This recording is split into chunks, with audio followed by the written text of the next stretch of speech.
সুরমা বিধানসভার একাধিক চলাচলের রাস্তার বেহাল দশা, নিদ্রায় সংশ্লিষ্ট প্রশাসন। প্রতিবাদে ক্ষুব্ধ যানচালক সহ স্থানীয় বাসিন্দাদের রাস্তা অবরোধ। পরে সংশ্লিষ্ট প্রশাসনিক আধিকারিকের নির্দিষ্ট আশ্বাসে রাস্তা অবরোধ প্রত্যাহার।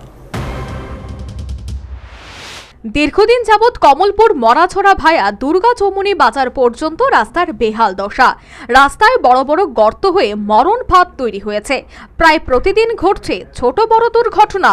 এরপরও উপায়ন্তর নেই, জীবনের ঝুঁকি নিয়ে চলতে হচ্ছে যানবাহন চালক এবং এলাকাবাসীদের। কিন্তু কোনো হেলদোল নেই সংশ্লিষ্ট প্রশাসনিক কর্মকর্তাদের। এহেন অবস্থায় বৃহস্পতিবার কমলপুর মরাছড়া রাস্তার বড় সুরমা এলাকায় রাস্তা অবরোধ করল ক্ষুব্ধ যানবাহন চালক ও এলাকাবাসী। 3 মাস ধরে আজকে আমরা এই রাস্তার খারাপ পরিস্থিতির জন্য আমরা গাড়ি চালক প্লাস প্যাসেঞ্জার যারা যাত্রী তারা ভীষণ দুর্ভোগে ভুগছি। এর জন্য আজকে আমরা সকাল 8টা থেকে রাস্তা অবরোধ করছি। এখন পর্যন্ত কোনো আধিকারিকের লোক এসে আমাদের সাথে দেখা করেনি। এর জন্য আমাদের যে আজকের এই আন্দোলন চলছে এবং চলবে। রাস্তা অবরোধের খবর পেয়ে কমলপুর থানায় পুলিশ ঘটনাস্থলে ছুটে আসে এবং অবরোধকারীদের সাথে আলোচনাক্রমে রাস্তা অবরোধ প্রত্যাহারের অনুরোধ জানায়, কিন্তু তাতে সাড়া দেয়নি। এদিকে রাস্তা অবরোধের ফলে রাস্তার দুদিকে তীব্র যানজট দেখা দেয়। অবস্থার বেগতিক দেখে অবশেষে অবরোধস্থলে আসতে বাধ্য হন জেলা পরিষদের সদস্য তথা সুরমা বিধানসভার মণ্ডল সভাপতি সন্তোষ কুমার দাস। পরে অবস্থার চাপে পড়ে অবরোধস্থলে আসেন পূর্ত দফতরের ইঞ্জিনিয়ার শিকন দেববর্মা। তিনি অবরোধকারীদের সঙ্গে আলোচনা করে দুর্গাপূজার আগে রাস্তা মেরামত করে চলাচলের উপযোগী করে তোলার আশ্বাস দেন।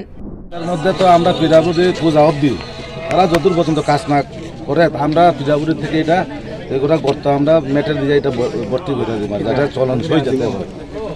এটা থেকে আমার কথা শুনেন, আমরা দপ্তর পীড়াপুরি থেকে আমরা PMGOZ থেকে দিয়ে দিই স্যার, যাতে ভালো প্রজেক্ট দিয়ে রাস্তাটা ভালো মানে একটু উন্নত মানের করে।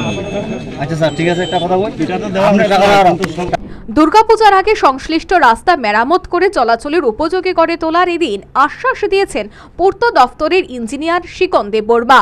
প্রশ্ন উঠছে, জনবিক্ষোভের মুখে পড়ে কি ইঞ্জিনিয়ার সাহেব এই প্রতিশ্রুতি দিতে বাধ্য হলেন? তা না হলে এই রাস্তাটির তো হাল বেহাল দীর্ঘদিন যাবৎ। তিনি কি নিদ্রামগ্ন ছিলেন? কেন আজকে যানবাহন চালক ও এলাকাবাসীদের রাস্তা অবরোধ করতে হলো? তাছাড়া একই কথা জেলা পরিষদ সদস্য তথা সুরমা বিধানসভার মণ্ডল সভাপতি সন্তোষ কুমার দাসের ক্ষেত্রেও প্রযোজ্য। তিনি কি সদ্য সমাপ্ত নির্বাচনে জয়ী হয়ে বিশ্রামে ছিলেন? তা না হলে জীবনের ঝুঁকি নিয়ে চলা সংশ্লিষ্ট এলাকাবাসীদের কেন নিজেদের মূল্যবান সময় নষ্ট করে রাস্তা অবরোধে নেমে 3 ঘন্টা সময় ব্যয় করতে হলো? যে কাজটি গণদেবতাদের জন্য জনপ্রতিনিধি বা তথাকথিত সমাজসেবকদের করা উচিত ছিল, সেই কাজটি স্থানীয় বাসিন্দাদের করতে হলো। এর থেকে কি কোনো শিক্ষা নেবে সংশ্লিষ্ট দায়িত্বপ্রাপ্তরা? এ নিয়ে কান পাতলেই শোনা যাচ্ছে গুঞ্জন। Bureau report, news vanguard.